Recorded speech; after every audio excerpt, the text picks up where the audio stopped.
इस घटना ने न केवल पूरे गांव को बल्कि वहां की पुलिस और प्रशासन को भी हिलाकर रख दिया था। तो ये कहानी है उत्तर प्रदेश के बुलंदशहर जिले के छोटे से गांव शिकारपुर के लाल दरवाजा मोहल्ले की। यह कहानी एक साधारण और मेहनतकश परिवार से जुड़ी है, जिनका जीवन सीधा साधा और ईमानदारी से माना जाता था। परिवार में मुखिया शब्बीर, उनकी पत्नी रेहाना और उनके 3 बच्चे थे। शब्बीर और रेहाना अपने बच्चों के लिए एक अच्छा भविष्य चाहते थे। उनकी सबसे बड़ी बेटी रुकैया को पढ़ाई लिखाई से ज्यादा रुचि नहीं थी, जिसके वजह से घर में अक्सर मतभेद होते थे। इसके बावजूद माता पिता उसे समझाने और बेहतर दिशा में प्रेरित करने की कोशिश करते रहे। लेकिन 14 मार्च 2023 की रात ने इस परिवार की जिंदगी को हमेशा के लिए बदल दिया। 14 मार्च की रात परिवार के सभी सदस्य रोज की तरह खाना खाकर सोने चले गए। शाबीर और रेहाना घर के आंगन में सोते थे ताकि बच्चों की सुरक्षा और उनकी देखभाल हो सके। घर के मुख्य दरवाजे को अंदर से बंद कर दिया गया था, जिससे बाहर से कोई अंदर ना आ सके। रुकैया और उसके छोटे भाई बहन घर के अंदर सो रहे थे। सुबह 15 मार्च को रुकैया जब उठी तो उसने देखा कि उसके माता पिता दरवाजे के सामने बेसुध पड़े हैं। वह उन्हें आवाज़ देती रही, लेकिन कोई प्रतिक्रिया नहीं मिली। घबराहट में उसने शोर मचाना शुरू कर दिया, जिससे पड़ोसियों को बुलाने पर की स्थिति और भी ज़्यादा भयानक हो गई। जब उन्होंने देखा कि शाबिर और रेहाना की मौत हो चुकी है, उनके शरीर पर चोटों के निशान थे, जो स्पष्ट रूप से किसी हिंसक घटना की ओर इशारा कर रहे थे। घटना की सूचना मिलने पर पुलिस मौके पर पहुंची। उन्होंने पूरे इलाके को घेर लिया और जांच शुरू की। पुलिस ने देखा कि घर के अंदर आने जाने का कोई दूसरा रास्ता नहीं था और मुख्य दरवाज़ा अंदर से बंद था। यह मामला रहस्यमयी और जटिल लग रहा था। 15 दिनों तक पुलिस इस मामले की तहकीकात करती रही, लेकिन कोई ठोस सबूत उन्हें नहीं मिला।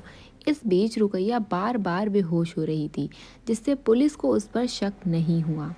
15वें दिन पुलिस को शबीर और रेहाना के मोबाइल की कॉल डिटेल्स मिली।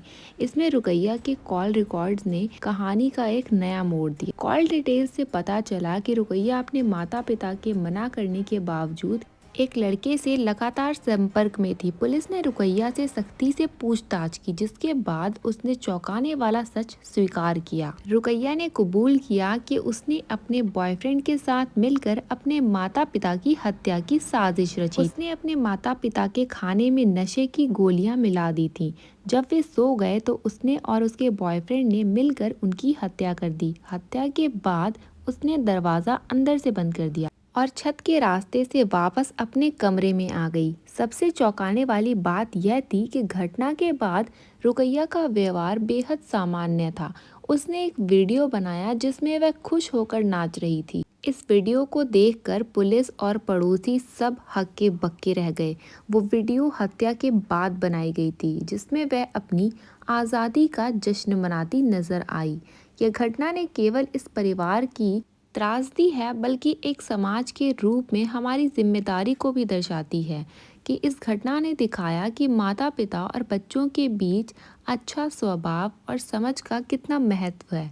बच्चों को कठोर नियंत्रण से बचाए सही मार्गदर्शन और समर्थन देना आवश्यक है। युवाओं में बढ़ती हताशा और हिंसा को रोकने के लिए मानसिक स्वास्थ्य बहुत ज़्यादा ध्यान देना ज़रूरी है। मोबाइल फ़ोन और सोशल मीडिया के गलत उपयोग का नियंत्रित करने के लिए कदम उठाने जाने चाहिए। ये घटना एक भयानक चेतावनी है और हम सब के लिए एक सीख भी है कि संबंध कैसे किसी परिवार को बर्बाद कर सकते हैं। ऐसी घटनाओं को रोकने के लिए हमें एक बेहतर समाज बनाने पर ध्यान देना चाहिए। क्या आपको लगता है कि ऐसी घटनाओं को रोकने के लिए समाज में क्या सुधार किए जा सकते हैं? आप हमें कमेंट बॉक्स में ज़रूर बता सकते हैं और अपने विचार कमेंट बॉक्स में ज़रूर लिखिएगा। और हमारी वीडियो अगर आपको पसंद आई है तो वीडियो को लाइक करना मत भूलिएगा। मिलते हैं एक और नई कहानी के साथ, तब तक के लिए सुरक्षित रहिए और जय हिंद।